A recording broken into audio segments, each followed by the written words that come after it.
Pola uang keluar. Dalam catatan ada pola yang harus dan wajib kita semua ketahui, yaitu cara uang datang. Uang datang yang berulang dan mirip itu, karena itu kita menyebutnya sebagai pola. Sebelum pola itu terbentuk dan mengkristal dan menjadi jalan utama, maka kita harus sudah punya lebih dari satu jalan. Itu yang terbaik.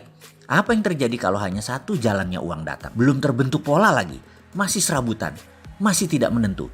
Itu berbahaya. Sekali lagi, ambil pena dan kertas. Coba mengingat ulang atas semua uang dan materi atau uang datang ke diri kita. Lengkapi catatan yang sebelum ini. Lalu petakan polanya. Setelah Anda mengenal pola uang datang, maka Anda bisa tahu Anda di level mana. Sekarang kita beri pelajaran baru lagi. Posisi seseorang ada dalam level prasejahtera adalah seseorang yang belum memiliki kemampuan menghidupi dirinya sendiri. Level yang lebih tinggi adalah level sejahtera, adalah mereka yang bisa menghidupi dirinya sendiri. Kemudian ada level sentosa, di mana dia sudah bisa membiayai dirinya sendiri, bisa membiayai keluarganya, bahkan sudah makmur, di mana sudah bisa menghidupi lebih dari keluarganya. Sehingga selesai pendidikannya misalnya, dan memiliki aset yang banyak. Dan terakhir, Anda berada di level yang paling tinggi, yaitu ultra kaya, di mana semua sudah sistemnya mature atau dewasa di dalam Anda menghasilkan uang atau pendapatan. Seakan-akan bahkan Anda tidak bekerja pun uang datang. Kembali ke level sejahtera, di mana level ini adalah platform terbawah dari JPS, Jaring Pengaman Sosial. Level ini adalah mereka yang berpendapatan kurang lebih 60 juta per tahunnya. Level sentosa, level yang lebih tinggi, nilai pendapatannya terendah adalah 4 kali level sejahtera atau 240 juta per tahunnya. Karena level inilah mereka bisa menghidupi dirinya dan keluarganya. Saat ini level terbanyak dalam populasi di Indonesia adalah di level ini, sejahtera dan sentosa. Mungkin 60% populasinya hidup di level ini saat ini di Indonesia. Kembali ke pola dasar, pattern uang datang. Mengenali hal ini akan memudahkan Anda melipat gandakan pendapatan Anda atau Anda menjadi tahu sumber Anda sehingga bisa membuat jalan baru uang datang. Sehingga Anda bisa memiliki multiple streaming of income. Dari sesi sebelum ini seharusnya Anda sudah tahu pola uang datang ke Anda, level kompetensi kemakmuran Anda, serta masuk sejahtera atau sentosakah posisi sahabat saat ini. Juga sudah mengenal servo kejadian yang berulang dalam hidup sahabat. Sejauh ini, kita lanjut ya. Pastinya setiap orang punya cara masing-masing untuk uang datang sejauh ini dan sesuai dengan karakter sifat alami diri sendiri. Oke, kita simpan sebuah kata kunci. Uang datang sesuai karakter sifat alami manusia. Dan kembali ke pola. Sekarang perhatikan pola uang keluar dari Anda. Untuk apa saja uang keluar tersebut? Coba perhatikan 10 tahun atau 5 tahun terakhir ini, kemana saja Anda memanfaatkan uang Anda. Dipakai apa saja uang tersebut, keluar dari dompet Anda, keluar dari deposito Anda, keluar dari tabungan Anda, keluar dari gaji Anda. List daftar semuanya. Secara harian, secara bulanan, secara tahunan, perhatikan kemana saja uang Anda keluarkan. Fokus dalam pengeluaran ini akan membuat Anda sadar apakah Anda tipe pembelanja, apakah Anda tipe mesias, orang yang suka menolong orang, tipe selalu kurang, tipe boros gak jelas, tipe penyakitan, tipe mengikuti mode, tipe penginvest. Dan sekali lagi, itulah Anda selama ini. Mengenal uang keluar, apalagi yang telah menjadi pola Anda, bisa terkaget-kaget karena bisa menakutkan tipe Anda tersebut. Sekali lagi, kalau negatif jangan takut. Membaliknya dan merubahnya semudah membalik telapak tangan. Semua ini science kok. Semua ini ada dalam behavioral psikologi. Dan itu bidang saya banget. Inilah gunanya video ini kita buat. Tanpa Anda mengenal pola Anda tidak tahu servo uang keluar Anda tidak tahu kebiasaan servo tadi, Anda akan sulit menjadi baru. Sekali lagi, ini penting kalau Anda merasa diri Anda boros. Atau Anda merasa heran dengan teman Anda yang kira-kira uang masuknya sama, tapi kehidupannya mereka lebih stylish dari Anda. Lebih up to fashion, rumahnya lebih besar, pola hidupnya lebih sehat, lebih olahraga, lebih banyak ketawa. Anda tahu sekali, pendapatan income-nya Anda berkurang, sementara pendapatan income-nya Anda dan dia kurang lebih sama, tapi pemanfaatan uangnya pasti berbeda. Jadi penting sekali untuk mengenal pola uang keluar dari Anda. Dari sana kita tahu siapa dan mengapa orang tersebut sukses. Sekali, bukan saja bagaimana uang datang itu penting, tapi bagaimana Anda memanfaatkan uang tersebut tidak kalah penting. Tugas sekarang adalah catatlah semua uang yang Anda keluarkan dalam 1,5 tahun belakangan ini. Kalau Anda mau lebih detail lagi, 5 tahun belakangan ini. Kalau Anda mau lebih detail lagi, 10 tahun belakangan ini. Catat semua uang keluar, mulai dari biaya rutin harian, bulanan, tahunan, hingga uang keluar lainnya. Beli baju, beli mobil, beli tanah, beli saham, beli apapun. Catat semua dan akan kita petakan polanya.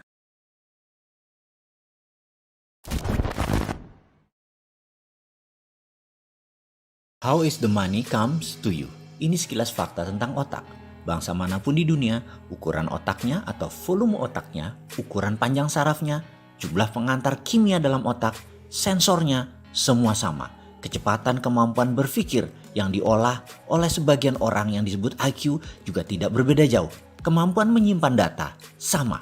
Anggap otak itu komputer, anggap otak itu hardware. Semua manusia sama. Lalu di mana bedanya? Mengapa yang satu lebih sehat dari yang lain? Mengapa yang satu mudah tertawa? Mengapa manusia yang lain mudah mendapat jodoh? Mengapa dia lebih cepat mendapatkan uang? Otak sama, nasib beda. Nasib, ini batu sandungan pertama. Ada sebuah sistem pada manusia yang namanya belief system. Sistem keyakinan. Ini ditanam di subconscious seseorang. Jika sudah ditanam di posisi ini, merubahnya memerlukan teknik khusus. Cara biasa tak akan pernah berubah. Misalnya, kebiasaan merokok. Maaf, saya mengambil contoh merokok karena mudah difahami. Saya tidak merokok dan saya juga bukan anti orang perokok. Kembali merokok sebagai contoh. Dalam iklan di TV secara vulgar ditulis, merokok bisa menyebabkan kanker, gagal janin, penyakit paru-paru, dan lain sebagainya. Dibacakah oleh setiap perokok? Ya. Berhentikah mereka? Takutkah mereka? Tidak. Mengapa? Inilah kerja otak. Otak conscious yang menguasai informasi pengetahuan hanya menguasai 12% dari sebuah tindakan. Sementara subconsciousnya, pikiran bawah sadarnya memberikan kontribusi 88%. Informasi tadi hanya menempel di conscious, tidak menjadi gerak. Otak subconscious bawah sadarnya menganggap merokok itu nikmat. Itulah yang dilakukan karena 88% yang mengendalikan. Kita kembali ke prosperity conscious, kesadaran kemakmuran, IQ kaya, tulang kaya, balung sugih, apapun itu. Bagi Mind Master, ini adalah software kaya yang mereka miliki. Kesadaran kaya adalah software. Saat ini ada 375 orang kaya memiliki software ultra kaya. Kenapa? Karena kekayaan 3 miliar manusia kalau dijumlahkan sama dengan kekayaan 375 manusia ini. Alias yang 3 miliar manusia tidak memiliki prosperity conscious. Mulai bisa menerima? Masih berat? Di mana nasib? Ya, ini pertanyaan kecil dari sekelompok besar. Ini pertanyaan saya juga. Saya mengalami jalan kehidupan yang naik turun seperti gelombang laut selagi badai. Saya pernah memiliki materi berlimpah yang dalam 3 tahun kemudian tinggal di rumah kontrakan dengan masih menanggung hutang besar lagi. Kemudian kembali berlimpah materi yang kemudian kembali terpuruk. Balik lagi naik ke atas, lalu terbalik di puncak dengan beragam kisah. Saya banyak bertanya urusan ini, urusan jalan hidup. Hingga saya memutuskan belajar kemanapun dan mencari kemanapun untuk mendapatkan jawabannya. Sampailah saya belajar ke Ramtha School of Mind di Australia di tahun 2001. Disinilah semua terungkap, setidaknya menjawab pencarian saya.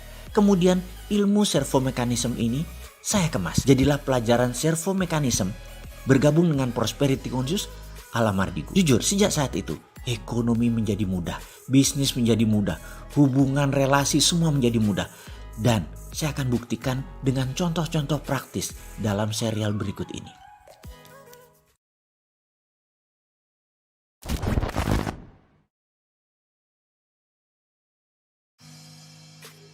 Di Ramtha School of Mind, hari pertama ada 110 murid hadir. Dari 10 negara, ada India, Australia, Filipina, Malaysia, Kamboja, Hong Kong, Jepang, Amerika, Inggris, dan terakhir dari Iran.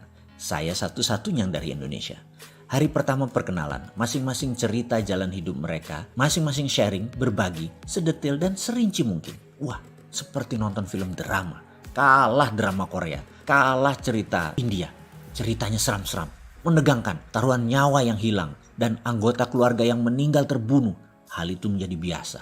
Parah semua kondisinya. Ada yang usianya 55 tahun selama 40 tahun bekerja hanya untuk membayar hutang. Ada yang bangkrut berhutang dengan geng mafia. Ada yang dikejar-kejar triad dan dibunuh keluarganya. Ada yang ditipu habis-habisan oleh keluarganya sendiri.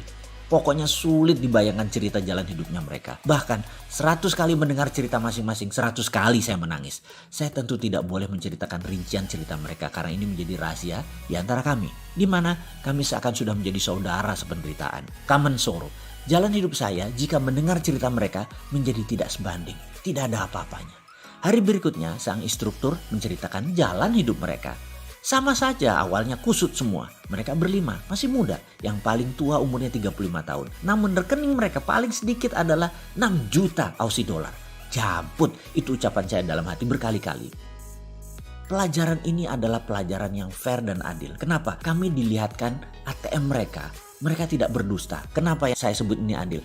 Karena instrukturnya yang 5 orang ini semuanya milioner. Jadi mengajarkan kekayaan dan kemakmuran diajarkan oleh orang yang milioner itu menjadi fair dilihatnya. Mereka tidak berdusta. Mereka tidak berdusta. Diperlihatkan keesokan harinya bagaimana uang itu ada bersama mereka, datang kepada mereka. Mulai melek mata saya. Mulai lompatan-lompatan kecil liar di otak saya berjalan. Gitu ya berkali-kali. Hari berikutnya pelajaran dimulai. Formasi setengah lingkaran tanpa meja. Pelajaran trespassing namanya. Teritori ego kami akan diterabas, akan di-cross, akan dilewati. Siap-siap marah, siap-siap tertusuk hati kami, siap-siap tersinggung. Kami peserta diberi pertanyaan, how is the money comes to you? Bagaimana uang datang ke Anda?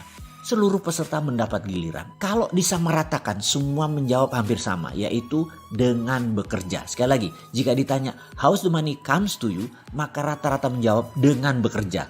Pertanyaan berikutnya oleh instruktur, kalau Anda tidak ada uang, apa yang Anda lakukan? Seluruh peserta berbicara bergantian, kesimpulan mencari kerjaan. Karena dengan bekerja, kita mendapat uang. Pertanyaan berikutnya, kalau Anda bekerja, apa yang Anda peroleh? Seluruh peserta menjawab, uang. Pertanyaan berikutnya, jadi begitulah cara kerja otak Anda. Untuk mendapatkan uang, Anda harus bekerja. Oke, kita stop sebentar. Ada yang salah dalam pernyataan di atas? Tentu tidak, bukan. Inilah pernyataan dan pertanyaan selanjutnya. Bisakah Anda tidak bekerja? Anda dapat uang? Otak saya kram, macet. Kemudian terdengar suara instruktur melanjutkan. Karena Anda berpikir uang datang kalau bekerja. Kalau tidak punya uang, Anda mencari kerjaan. Dan Anda pikir Anda mendapatkan uang. Padahal itu hanya menyambung hidup. Di akhir bulan uang Anda habis lagi. Dan Anda bekerja lagi. Begitulah roda kehidupan yang Anda putar. Benarkah? Otak saya berhenti. Rasanya tidak ada yang salah. Bukannya itu pemahaman umum. Uang didapat dengan bekerja. Nggak kerja ya nggak dapat duit. Pertanyaan berikutnya agak menohok ke saya. Anda bertuhan, Mr. Mardigu? Anda percaya Tuhan? Saya jawab, iya pasti. Tuhan Anda bisa apa? Kalau ini bukan pelajaran trespassing, sudah ngamuk saya. Tuhan saya bisa segalanya, memiliki semuanya. Dan dia adalah ketidakterhinggaan. Jawab saya dengan nada tidak nyaman. Instruktur saya bernama Geoff mendekat. Tuhanmu tak terhingga dan bisa ngapain aja. Bisa semuanya, dia berkata begitu. Bisakah Anda meminta pada Tuhanmu? Kamu di rumah, duduk dengan orang yang mencintaimu dan yang kamu cintai, mengerjakan sesuatu yang sesuka-sukamu, uang kamu tak terhingga. Bisa nggak? Saya gelagapan. Ditekan lagi. Bisa nggak Tuhanmu mendatangkan uang kepadamu tanpa kerja, hanya mengerjakan yang kau cintai, dapat uang tak terhingga? Bisakah? Bisa, saya jawab keras. Kenapa kamu tidak minta itu? Kenapa kamu tidak minta kepada Tuhanmu, kepada Allah? Ya Allah, saya mau berkumpul dengan orang yang saya cintai, mengerjakan sesuatu yang saya sukai, menyenangkan banyak orang, santai, membuat sehat, membuat pinter, membantu alam, dan dapat duit tidak terhingga. Kenapa kamu gak minta kayak gitu? Kenapa kamu gak taruh kata-kata itu dalam pikiranmu? Kenapa milih yang repot, yang capek, yang buat frustrasi? Kenapa harus kerja? Kenapa gak langsung dapat duitnya aja? Sekali lagi, kenapa kamu minta kerja baru dapat uang? Nada suaranya meninggi dan mengeras. Saya pun tidak menjawab. Saya juga bingung. Kenapa saya harus bekerja untuk dapat uang? Kenapa gak diem aja atau mengerjakan sesuatu yang enak dan santai saja? Tapi kenyataannya kan orang harus kerja apapun itu. Buktinya banyak orang yang santai-santai malah masuk jurang kemiskinan. Ini maksudnya. Jadi saya harus apa? Geoff menekan saya lagi. Kalau Anda datang ke sini hanya mempertahankan dan mempertanyakan hal-hal dasar, Anda siap-siap kecewa. Kalau Anda percaya Anda yang menentukan nasib Anda, siap-siap terkejut. Kalau Anda percaya nasib bukan di tangan Anda pasti kecewa. Kalau Anda percaya Tuhan bisa melakukan apapun dan Anda bisa mendapatkan apapun, Kalau Anda percaya garis tangan sudah ditentukan sebelumnya, Anda pasti frustasi. Kalau Anda percaya Anda menulis jalan hidup Anda sendiri, Anda pasti menemukan jalan keluar. Kalau Anda banyak berpikir dan mempertanyakan metode pelajaran selama 7 hari ke depan, siap-siap angkat koper karena Anda tidak mendapatkan apa-apa. Kalau Anda pasrah dan percaya Anda sangat diuntungkan karena semuanya itu mudah. Kalau Anda percaya inilah jawaban atas doa Anda selama ini dan Anda menikmati proses di kelas ini. Kalau Anda memegang kukuh belief system Anda yang lama, Anda persis menjadi seperti Anda yang sekarang. Kalau Anda meruntuhkan seluruh bangunan Anda dan bersiap membangun pondasi belief baru, siap-siap melihat diri Anda yang baru, yang anggun, yang tak terhingga dan sesuai dengan maunya Anda. Kemudian nada suaranya melunak dan pelan. Anda kesini sudah buang waktu, membuang tenaga, membuang pikiran, membuang uang. Apa yang tersisa dari Anda hanya pola pikir saja. Kalau Anda mau membuang pola pikir tersebut, kita akan melanjutkan pelajarannya. Siap-siap akan sakit hati. Karena semua yang Anda pegang bisa dilepas dan harus dilepas. Bahkan kebenaran yang Anda pegang pun akan ditantang, di-challenge ke batas ujung. Diri Anda akan didorong ke batas yang Anda merasa apapun mungkin, apapun masuk di akal. Masa sih? Bagaimana bisa pernyataan dan pertanyaan logika belief lama akan ditantang? Kalau ternyata tidak teruji, rubuhkan belief system Anda tadi. Ingat, kebenaran yang terbenar adalah kebenaran yang teruji. Kebenaran yang terbenar adalah kebenaran yang tidak menyinggung siapapun. Dan kalau ada yang sakit hati gara-gara kebenaran ini, pelajaran kebenaran ini salah. Dan kebenaran yang paling benar, dia membela dirinya sendiri. Oleh karena itu sahabat, Anda sudah membuang waktu, Anda sudah membayar mahal video ini, Anda harus mendapat pelajarannya. Ikuti semua perintah-perintah ini sedetil mungkin karena Anda pasti berubah menjadi Anda yang baru.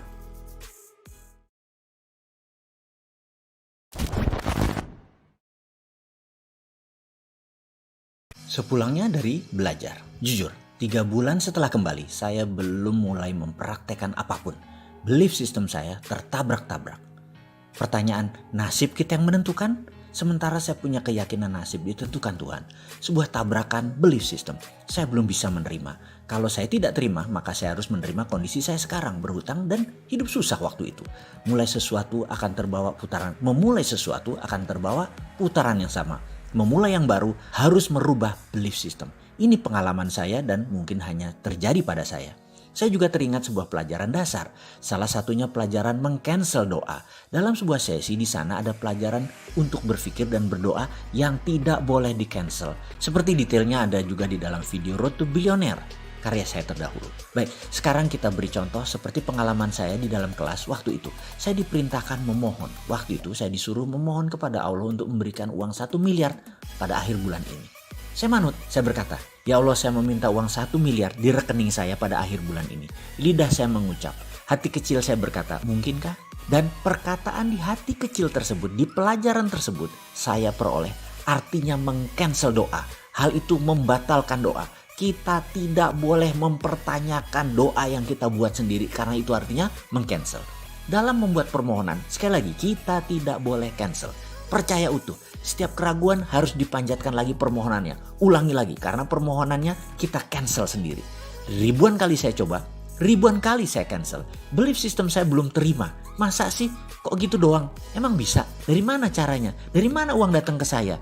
Bagaimana uang 1 miliar itu bisa datang? Walaupun saya berkata, ya Allah berikan uang 1 miliar itu di akhir bulan ini. Tapi tetap di hati kecil ada hal-hal yang menyeletuk tadi. Sekali lagi sekedar mengulang saja, mengingatkan informasi bahwa di tahun 2001 saya bekerja untuk menutupi biaya hidup dan sebagian cicilan hutang. Posisi saya sebagai Direktur Business Advisor dari sebuah investment banking bernama PT Rifan, sekarang namanya PT Rekapital, milik seseorang yang posisinya tinggi saat ini yaitu Bapak Rosan Roslani dan Bapak Sandiaga Uno. Secara gaji dan bonus cukup besar kompensasi bulanannya, namun hanya kerja kontrak. Dari tahun 2000 hingga tahun 2002, 24 bulan. Kontrak akan berakhir 9 bulan lagi dari masa saya pulang dari Australia tersebut. Suatu pagi, saya ingat waktu itu, saya meminta anak saya nomor 2, namanya Fatur, yang masih berusia 4 atau 5 tahun. Saya berkata, Mas Fatur tolong dong ayah diambilkan sepatunya yang hitam, kata saya. Fatur diam saja. Saya ulangi sekali lagi, Fatur, kamu dengar kan ayah ngomong apa? Dia tetap diam dan berjalan menjauh. Suara saya, intonasinya saya tinggikan, intonasinya menekan, dan dia diam menunduk. Emosi saya terpancing. Ini anak kok gak nurut sih, kata saya dalam hati. Saya berjalan ke arahnya, gerakan marah terpancar di wajah saya. Matanya menatap saya tepat di mata saya. Agak ketakutan ekspresi wajahnya. Saya kaget. Loh, kok dia takut? Saya berkata dalam hati. Langsung saya berlutut sejajar mata saya dengan mata dia. Dan ini adalah metode dasar psikologi mendidik anak, di mana mata sejajar menunjukkan kesetaraan, kesederajatan. Kalau atas bawah, anak di bawah, orang tua di atas, bola mata anak yang pupil hitamnya di posisi atas, ini dia dalam posisi sangat sugestif. Membuat posisi orang tua otoritatif dan si anak menjadi inferior. Di kondisi saya dan Fatur, kondisi tersebut tidak boleh. Saya lagi marah, Fatur lagi takut. Jadi langsung saya sejajarkan sehingga dia nyaman karena merasa sederajat. Saya ubah ekspresi saya datarkan suara saya. Nah, tolong ambilkan sepatu ayah ya sayang. Kaki saya dipeluknya. Bahasa tubuhnya saat itu yang saya rasakan adalah dia tidak mengizinkan saya berangkat bekerja. Kembali saya tersentak. Tadinya mau marah, namun signal yang diberikannya cukup kuat. Jangan pergi ayah. Ayah belum memberikan banyak rekening emosi ke saya, kata Fatur. Itu yang saya dapat. Rekening emosi saya kurang kepada Fatur. Lama saya menatap wajahnya. Tiba-tiba saya putuskan. Baik, ayah tidak bekerja hari ini. Kamu mau apa sayang? Kemudian dia berkata, ajarin Mas Fatur naik sepeda roda 2 ayah. Terus kita main layang-layang. Boleh nggak? Pintanya dengan lagak yang lucu sambil memiringkan kepalanya. Saya mengangguk. Saya telepon sekretaris saya, Siola, tolong bilang pada Pak Rosan, saya tidak masuk hari ini, saya off. Seharian saya ajari Fatur naik sepeda roda 2, sorenya kami bermain layang-layang. 7 jam sangat padat berkualitas setidaknya menurut saya. Malamnya dia memijit-mijit bagian tubuh saya, nikmat sekali rasa di hati saya ini. Tiada tara rasanya. Enak berkumpul dengan orang yang kita cintai, mengerjakan hal yang kita cintai, dan mendapatkan uang tak terhingga. Tiba-tiba klik terjadi di otak saya. Saya mendadak seperti mendengar saya berkata pada diri saya sendiri. Katanya ingin punya anak yang soleh. Kok ngaji diajarin orang lain? Belajar sepeda diajarin orang lain? Belajar baca tulis diajari orang lain? Bagaimana rekening emosi bisa tumbuh? Bukankah dulu pernah mengatakan bahwa kalau setiap sel dari anak yang tumbuh, saya ingin memiliki andil terbesar agar di kemudian hari tidak ada sesal. Sementara faktanya setiap hari sibuk. Pagi berangkat anak belum bangun, pulang anak sudah tidur, ketemu di kala weekend sudah kecapean pengen istirahat. Anak tahu-tahu tumbuh membesar dan membesar tanpa ada kontribusi saya apa-apa. Saya terhenyak. Lalu saya putuskan seketika itu juga tanpa pikir. Cikar kanan, via kondios, kita bakar kapal. Ini istilah saya mengandaikan tindakan seorang panglima perang, Jabal Tarik, sewaktu menaklukkan Gibraltar. Pasukannya kalah jumlah dan nyali ciut mau mundur. Jabal Tarik memerintahkan bakar kapal sehingga pasukannya tidak ada pilihan lain kecuali maju berperang. Besok saya membuat surat resign tertuju pada partner dan owner perusahaan tersebut, Rosan Roslani. Saya mendadak percaya 100% bahwa uang akan saya dapat. Dan uang dapat dari manapun. Tanpa usaha yang banyak, saya tidak pernah mengcancel. Utuh saya percaya permohonan kepada Tuhan tersebut. Entah mengapa, tapi saya percaya. Saya semangat sekali. Lalu hari berlalu tanpa ada yang istimewa. Herannya, orang modern seperti saya tidak banyak bertanya-tanya. Enjoy total, benar-benar seperti orang aneh. Gak mikir belas. Sore itu saya menyiram bunga. Di luar kebiasaan, saya tidak pernah menyiram bunga. Tahu-tahu sebuah motor menghampiri, pengemudinya menggunakan helm, berkaca gelap. Saya tidak tahu siapa dia. Sore bapak, katanya membuka helm. Rai Sahanaya rupanya. Dia orang Ambon, tetangga saya. Tinggal berjarak 3 rumah di sebelah. Dia mengontrak di sana. Kemudian dia berkata, begini bapak ada uang 10 juta kah? Katanya dengan logat Ambon yang kental. Maksudmu? Begini bapak, beta mau jual semua barang di rumah beta bapak. Beta jual 10 juta bapak. Termasuk motor baru ini bapak. TV, kulkas, AC, kontrakan rumah. Semua bapak ambil. Boleh kah? Wah Rai, jujur uangku hanya 6 juta. Itu pun buat bayar besok hutang. Saya jawab dengan apa adanya. Dia terdiam kemudian berkata, beta dapat kerja kapal bapak. Malam ini kapal angkat jangkar bapak jam 9. Kita coba layar bapak. Beta dapat kontrak 3 tahun bapak. Gaji bagus $2.500 sebulan bapak. Beta harus cepat-cepat balik ke pelabuhan bapak. Lalu dia terlihat berpikir sebentar dan berkata, baiklah bapak, beta kasih bapak semua. Bisa kasih 6 juta sekarang kah? Ada, saya menjawab. Saya masuk ke dalam, 1 menit kemudian saya berikan uang 6 juta. Dia senang sekali. Giginya yang putih berkilat tak pernah hilang dari bibirnya. Rai menandatangani tanda terima 3 lembar kwitansi kosong untuk motor dan kunci kontrakan. Bawa koper berangkat pakai ojek. Saya terdiam, memegang 2 kunci. 1 kunci rumah kontrakan, 1 kunci motor berserta surat-surat. Saya ke kontrakan yang lebih luas sedikit dibandingin rumah kontrakan saya. Cukup rapi untuk seorang bujangan. Barang-barang terawat. Keesokan harinya saya jual semuanya kecuali motor. Karena saya butuh pengganti Honda Tiger yang saya jual buat ongkos saya ke Australia waktu itu. Total saya memperoleh sisa uang 19 juta. Dan rumah kontrakan yang masih 1 tahun lagi. Bayangkan, catatan kontrak saya itu tinggal 2 bulan kala itu. Yang jadi pertanyaan sekarang adalah, inikah prosperity conscious itu? Apakah servo mekanisme saya sudah benar, yang jeleknya sudah terbuang?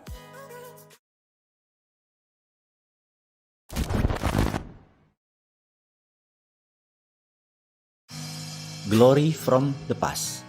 Di sesi video ini, tugas semakin berat karena kita akan melakukan hal yang sangat penting. Sahabat, sekedar mengingatkan, tidak ada yang datang ke kita kecuali kita yang menghendakinya. Tiada sesuatu pun yang datang ke kita kecuali kita yang menginginkannya. Semua kesialan dan keberuntungan kita yang menariknya. Hidup kita ini ada antena yang menarik apa yang mirip, menarik apa yang sangat diinginkan. Didambakan benar-benar ingin, sepenuh hati, dari hati terdalam dan diulang-ulang. Sehingga tubuh kita terinduksi dengan impian kita, terobsesi dengan niat kita, terobsesi dengan cita-cita kita. Sehingga kehadiran video narasi ini bukan hal yang tidak sengaja. Ini jangan-jangan adalah jawaban yang Anda cari selama ini. Ketika hal ini hadir di hadapan Anda, maka saya selaku pribadi yang menginstal keilmuan servomekanisme ini sangat serius memenuhi semua yang Anda butuhkan dengan memberikan pelajaran sepenuh hati. Tentunya sahabat tidak akan menyia-nyiakannya dengan tidak mengerjakan tugas di dalam video narasi ini. Semua tugas ini adalah bagian dari terapeutik atau terapi untuk mengubah segala hal yang buruk, servo buruk agar polanya di break. Tak terkecuali sesi kali ini yang disebut dalam Glory from the Past. Dari setiap sahabat ada banyak hal kesuksesan dari sekarang hingga Anda bayi, baru lahir dulu.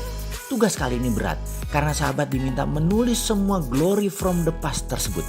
Catatlah seluruh kemenangan-kemenangan di masa lalu. Catatlah seluruh kesuksesan-kesuksesan di masa lalu. Kebahagiaan-kebahagiaan di masa lalu.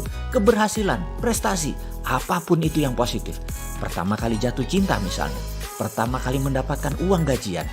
Pertama kali mendapatkan 1 miliar. Juara azan. Mendapatkan beasiswa. Beli mobil atau motor impian. Apapun yang sahabat anggap itu sebagai sebuah kemenangan, tulislah. Sesi ini adalah sesi di mana kita semua ditanya segala yang hadir ke hidup Anda sejak kecil hingga saat ini. Sudahkah Anda mengenalnya? Dan sekali lagi, hal ini penting. Sudahkah Anda mensyukurinya? Ini adalah sebenarnya kami menguji kalau Anda mengingatnya, lalu Anda bangga dan Anda bersyukur. Sesungguhnya Anda pantas mendapatkan yang sama, bahkan lebih baik lagi di masa yang akan datang. Namun percaya saya, kalau Anda tidak bisa merinci masa kemenangan-kemenangan Anda tadi, tidak bisa banyak atau hanya beberapa, mohon maaf, apa kira-kira Anda layak mendapatkan sesuatu yang lebih besar, lebih baik, lebih maju di masa depan? Di mana yang lalu Anda saja tidak ingat, tidak syukuri, tidak benar-benar merasakan nikmat kepada Allah yang telah memberikannya. Apa kira-kira Anda pantas ke depan mendapatkan lebih besar lagi? Pantaskah? Percaya saya, dari ribuan orang yang telah melakukan hal ini, mencatat glory from the past, semakin rinci ke depannya, orang itu memang pantas mendapatkan yang lebih baik, yang lebih dahsyat. Setiap menuliskan kemenangan masa lalu, kesuksesan masa lalu, prestasi masa lalu, ucapkan syukur yang ikhlas kepada Allah Sang Pencipta. Percaya saya, Anda akan mengerjakannya dengan menetes air mata dan itu akan menjadikan pengalaman yang luar biasa. Manfaatkan waktu untuk mengisi daftar kemenangan masa lalu Anda. Ini wujud syukur Anda. Ini wujud berserah diri dan kesadaran akan semua yang hadir karena memang Anda yang mengaturnya. Yaitu Anda sendiri yang Anda syukuri agar pantas mendapatkan semua di depan lebih baik dan terbaik. Sekarang ambil kertas, selamat mengisi tugas tersebut dan tulis di atas kertas tersebut kemenangan masa lalu, glory from the past dengan menyelipkan kata-kata. Terima kasih Tuhan, terima kasih Allah atas ... Selamat mengisi.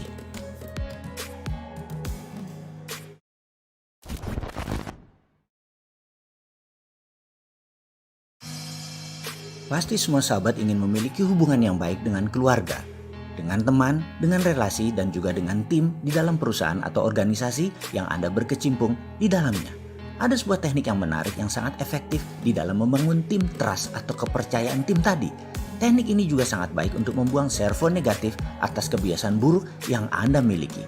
Pelajaran dasar pemahamannya begini, otak manusia itu sangat dahsyat. Apapun yang kita ciptakan bisa kita tambahkan atau kita hilangkan. Misalnya ada seseorang yang takut dengan kecoa.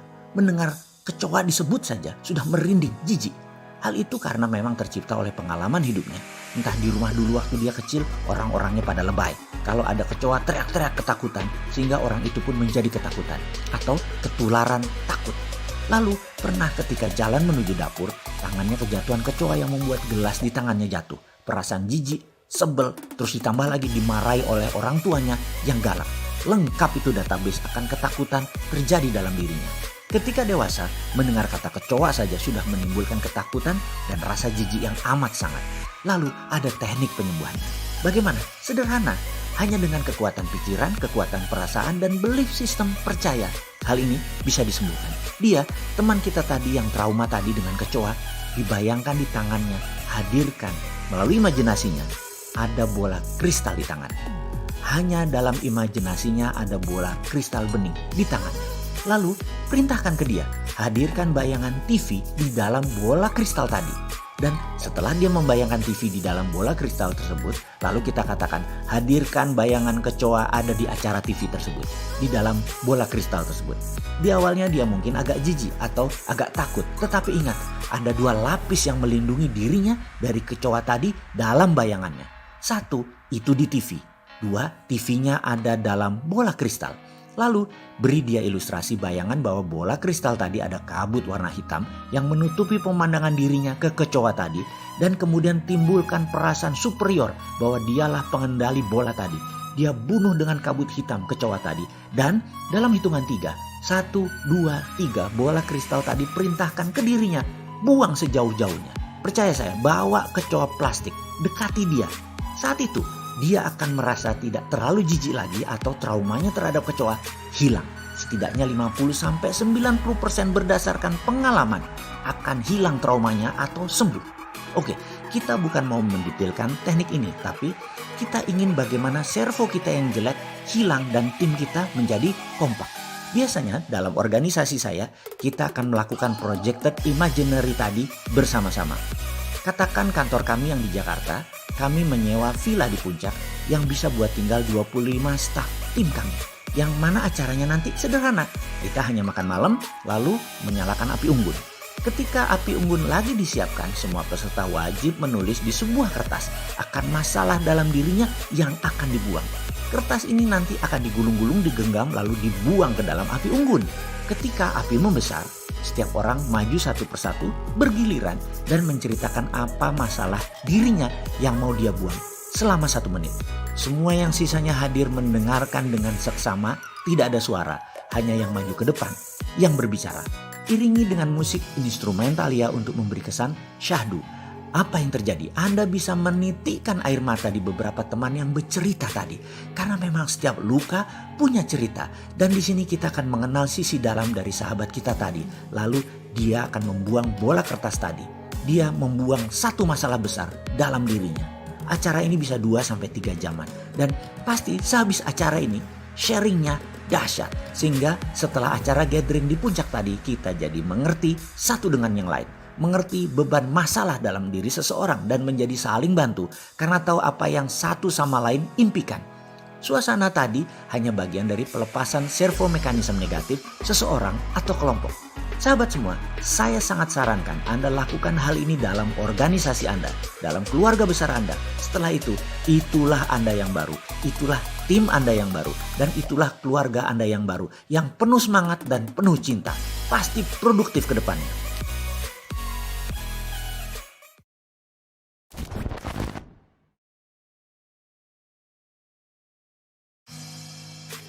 Kompetensi kita bicarakan sekali lagi. Konon, semuanya adalah persoalan kompetensi semata. Karena itu kita harus mengulangi pemahamannya agar lebih solid. Apapun yang kita dapatkan dalam hidup ini nyaris merupakan ekspresi dari kompetensi kita. Dengan kata lain, kompetensi adalah tingkat operasional dari kebiasaan dan kompetensi tersebut adalah memicu automatic guidance system, yaitu servo mekanisme untuk bekerja melalui proses koreksi terus-menerus yang dikenal sekali lagi dengan istilah servo mekanisme. Sebenarnya ada tingkatan yang lebih tinggi dari kompetensi, yaitu belief yang kita akan bahas di lain kesempatan. Tetapi secara populer, boleh kita hanya menggunakan istilah kompetensi yang lebih terkait dengan skill dan lebih akrab pula dengan kehidupan sehari-hari. Tetapi di sini kita akan perluas pemaknaannya. Semuanya adalah soal kompetensi. Jika kita sangat sering mengalami keberuntungan, maka boleh dikatakan kita memiliki kompetensi yang tinggi dalam persoalan peruntungan. Jika kita selalu sial dalam segenap hal, maka mungkin kita menjadi maestro di bidang ini alias memiliki kompetensi sial yang sangat luar biasa. Jika kita sangat mudah memperoleh teman, maka pastilah karena kompetensi kita urusan mencari teman sudah mencapai tingkat yang tertinggi. Jika berkelimpahan selalu menyertai kita di setiap langkah, maka menandakan bahwa kompetensi berkelimpahan kita tentu sangat baik. Mari kita introspeksi sejenak. Adakah hal-hal yang telah menjadi pola yang sangat rapi dalam kehidupan kita? Selalu terjadi dan terjadi, bahkan sebelum terjadi kita sering meramalkan untuk terjadi dan akhirnya benar terjadi. Inilah bentuk kompetensi kita. Soal kompetensi baik atau buruk adalah hal yang berbeda. Sekali lagi, semua adalah soal kompetensi. Tingkat pembelajaran manusia mulai dari yang terendah sampai dengan tingkat kompeten secara sederhana dibagi menjadi 4 tahapan, yaitu 1. Unconscious incompetence, 2. Conscious incompetence, 3. Conscious competence, dan terakhir unconscious competence. Kita ambil contoh sekali lagi, olahraga. Ketika benar-benar belum memahami apa manfaat dari olahraga, maka dapat dikatakan kita dalam tahapan unconscious incompetence. Ketika telah memahami manfaat dari olahraga, tapi kita tidak bergerak sedikit pun untuk melakukannya, kita dinamakan dalam tahapan conscious, tapi incompetence. Dan ketika memahami manfaat olahraga dan kita mencoba untuk melakukannya dengan susah payah, perlu usaha fisik dan mental yang sangat besar, seringkali terhenti untuk kemudian mulai dari nol kembali. Ini menandakan kita sudah mencapai tahapan ketiga, yaitu conscious competence. Ketika kita memasuki semangat tiada hari tanpa olahraga, bahkan kita benar-benar resah jika tidak ada kesempatan untuk olahraga, maka kita udah mencapai kompetisi yang tertinggi, yaitu unconscious competence. Jadi sekali lagi, tunggu apa lagi? Jika semuanya ternyata hanya masalah persoalan unconscious competence semata, mari kita buat keyakinan untuk hidup sehat sebagai unconscious competence. Mari kita buat keyakinan untuk hidup berkelimpahan menjadi unconscious competence. Mari kita buat keyakinan untuk hidup bergelimang cinta kasih menjadi unconscious competence. Mari kita membuat semua yang memperdayakan hidup kita agar terinstall menjadi sesuatu yang unconscious competence, bahkan lebih tinggi lagi menjadi belief system. Tugas Anda sahabat kali ini adalah bayangkan diri Anda 5 tahun dari sekarang, apa yang akan Anda capai. Lalu 10 tahun dari sekarang, apa yang Anda akan capai. Hingga 20 tahun dari sekarang, apa yang Anda capai. Ambil sejenak waktu untuk hal ini. Ambil kertas yang besar, sebesar koran kalau perlu, A0. Lalu gunting gambar-gambar yang Anda ingin capai dalam 5 tahun dari sekarang. Dalam 10 tahun dari sekarang. Hingga 20 tahun dari sekarang. Pecah 5 bagian. 1 untuk keluarga, 2 untuk kesehatan, 3 untuk kemakmuran, 4 untuk sosial, 5 untuk spiritual.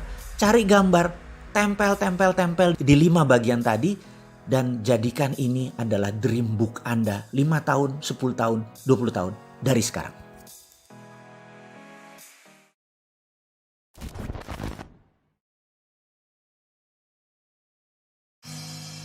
Peaceful Place.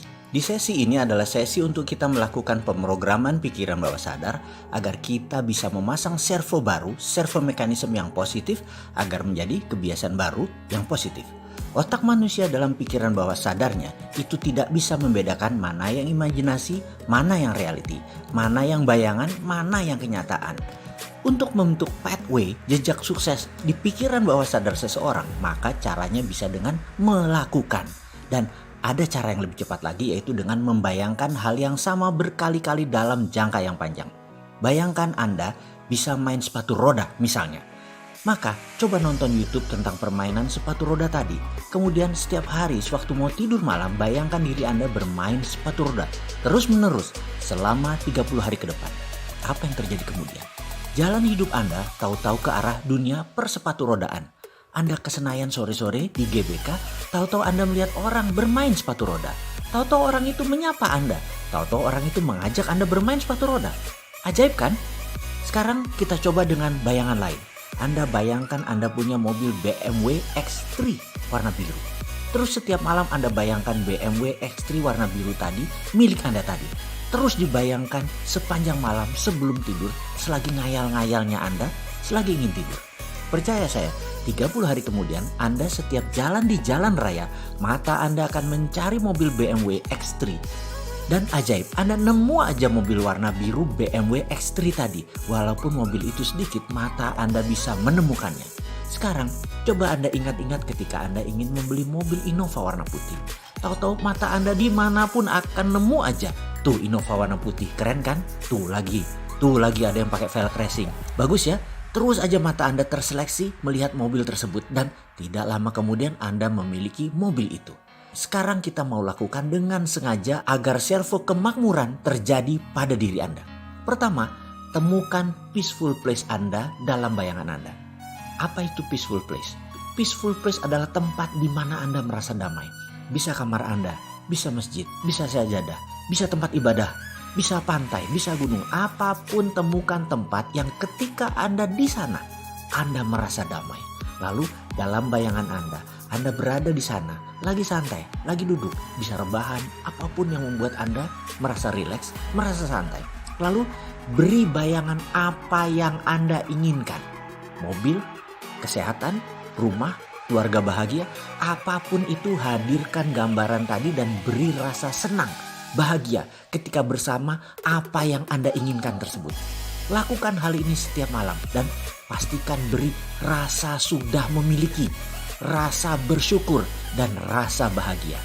Ulangi setiap malam minimum satu keinginan Anda dan dilakukan 30 hari berturut-turut dan bersiaplah kaget atas kejadian yang mengikutinya kemudian. Langkahnya saya ulangi lagi agar sahabat semua bisa mengulangi dan bisa melakukannya. 1. Temukan peaceful place Anda. 2. Hadirkan Anda di sana. 3. Hadirkan bayangan apa yang Anda inginkan dan sudah Anda miliki. 4. Lakukan hal ini dalam imajinasi Anda sesering mungkin dan disarankan lakukan menjelang tidur malam. 5. Selamat menjadi Anda yang baru.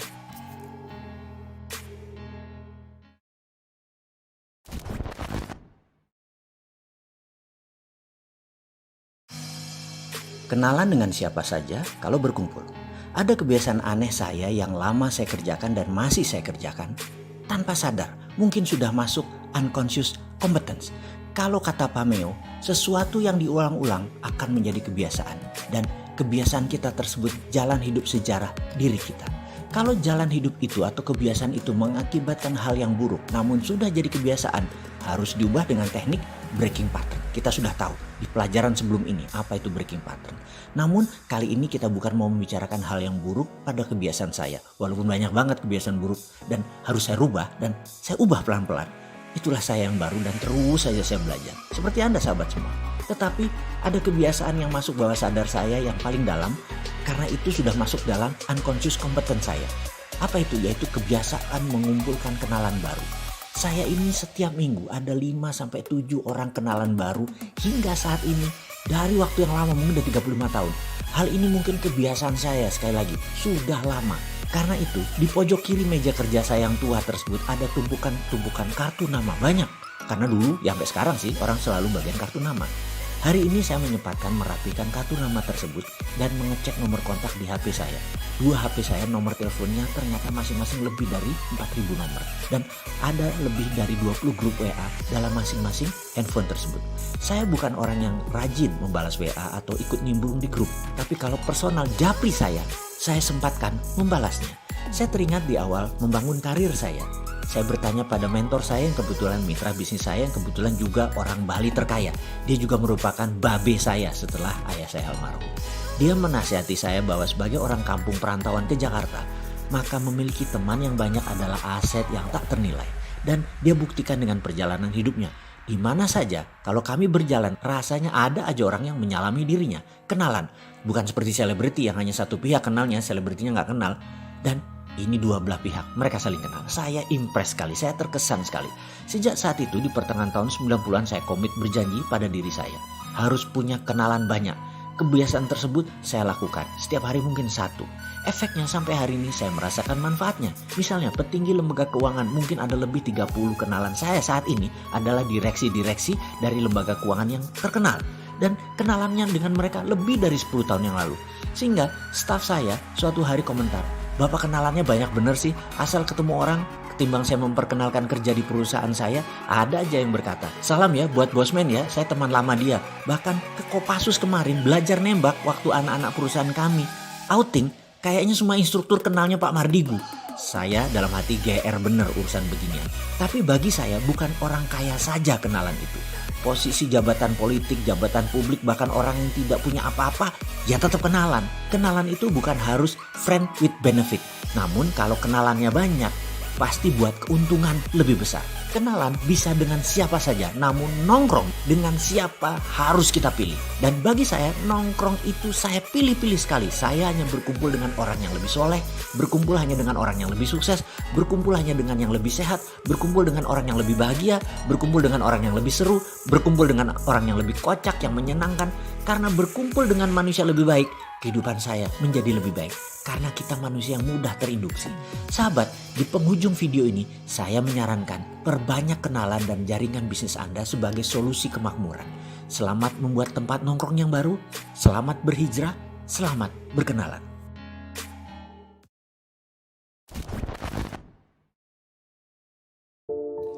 Projected Imaginary sekali lagi. Selagi kami diskusi di sebuah lounge di jalan Walter Monginsidi di kafe langganan kami, maka saya memandang seseorang yang tak asing bagi saya. Teman kuliah saya, junior saya di kampus, yang ketika saya sambangi duduknya yang sendirian dia berkata, "Mas, dari tadi saya sudah melihat Mas Mardigu, tapi wajah galaknya lagi muncul dan serius saya sudah melipir dulu deh. Lebih baik saya diam di sini." Saya hanya tersenyum karena dia tahu sekali kalau saya agak galak itu pasti ada sesuatu yang saya sangat ingin selesaikan. Dulu dia padawan saya, yaitu sering membantu pekerjaan saya dulu waktu bereksperimen di kampus. Pastinya dia kenal sekali karakter saya. Saya galak banget, terutama sama dia. Saya berkata, "Kamu benar, ada sesuatu yang saya belum pernah lakukan dan akan saya lakukan, tapi tidak tahu caranya, tidak tahu jalannya. Cuman lihat sinar harapan kecil di ujung lorong yang gelap." Kemudian saya pun menceritakan sekilas apa yang akan saya lakukan, yaitu membangun kayak kawasan ekonomi khusus berbasis heavy industry. Dia menatap saya dengan mata tajam dan berekspresi aneh. "Mas, ingat eksperimen yang dulu kita lakukan di kampus? Itu problem solvernya kok nggak dilakukan sih, Mas?" Saya berkerut dan berusaha mengingat apa yang pernah kami lakukan bersama dalam eksperimen di kampus dulu. Tapi saya tidak menemukan yang mana di otak saya ini. Folder di otak saya sudah kayak komputer mencari-cari data, tapi tetap tidak ketemu. "Itu loh Mas yang di lapangan basket," katanya, mencoba membuat saya ingat tapi tetap lupa. Sehingga dia menceritakan dengan lengkap. Gini katanya, "Ingat nggak yang waktu kita ambil beberapa orang semua cewek yang belum pernah main basket. Lalu kita suruh mereka shoot the hoop, masukin bola ke ring basket. Lalu dari 5 bola tidak ada satu pun yang masuk. Lalu kita tutup mata dia dan kita panggil 10 orang yang menonton dia dan menyemangati dia. Lalu kita tutup mata dia pakai blindfold, lalu diposisikan di tempat syuting. Ketika dia melempar bola, maka ke-10 orang tersebut bertepuk tangan dan berkomentar. Padahal bolanya tidak masuk. Namun mereka bersorak seakan-akan bolanya masuk. Berkomentar, "Yeay, finally you get it. Akhirnya Anda bisa. Hebat, gitu dong, mantap," gitu ya. Setelah 3 atau 4 kali bola tersebut masuk, padahal tidak ada juga yang masuk, maka tutup mata dan tutup kepalanya, dibuka. Lalu cewek tersebut kembali di posisi syuting. Dia diberikan 10 kali peluang menembak sekarang. Dan ternyata dari seseorang yang tidak pernah main basket dalam seumur hidupnya, sekarang bisa memasukkan 4-5 kali bola ke keranjang, dibantu tepukan penonton yang cheering up, mendukung dia. Jadi otak manusia bisa dibantu dengan ilustrasi nyata dalam pikiran bawah sadarnya bahwa dia bisa melakukan. Walaupun belum pernah dilakukan sebelumnya, namun dengan stimulus mereka pernah dalam tanda petik melakukan. Ternyata merubah kimia yang ada dalam pikirannya dan menjadi kenyataan. Mereka, otak tersebut membuat pathway jaringan baru di otak mereka sehingga semuanya possible karena jaringan baru itu terbentuk. Apa yang Mas akan lakukan adalah persis seperti gadis eksperimen basket kita dulu. Sekarang saran saya, cari kelompok orang yang pasti mensupport Mas Mardigu. Share pada mereka bisnis Mas ke depan. Mereka belum tentu bisa bantu, namun cheer up mereka. Mas Mardigu pasti bisa lakukan. Gampang itu buat Mas Mardigu. Dan komentar positif lainnya dari siapa saja orang yang support Mas Mardigu akan merubah kimia di dalam pikiran bawah sadar Mas Mardigu yang membuat impian tadi bisa jadi kenyataan. Saya pun mengangguk-angguk setuju. Diam dan saya lakukan keesokan harinya. Saya kumpulkan dan saya ceritakan kepada teman-teman, sahabat, saudara saya, keluarga saya apa yang akan saya lakukan dan saya mendapatkan dukungan tersebut. Kamu bisa dan kamu bisa. Kejadian itu tahun 2018. Dan saat ini ternyata mendekati kenyataan. Sahabat, inilah ujung video naratif servo mechanism. Sangat disarankan ke depan Anda pilih siapa teman Anda berkumpul. Pastikan yang membuat diri Anda menjadi orang yang lebih baik. menjadi naik nilainya, menjadi lebih sehat, lebih makmur, dan pastikan Anda melakukan hal yang sama ke mereka. Dukung semua sahabat mereka untuk mereka juga menjadi yang terbaik. Sampai jumpa di lain kesempatan. Salam hormat dari saya Mardi Guwowi. Sukses untuk sahabat semua.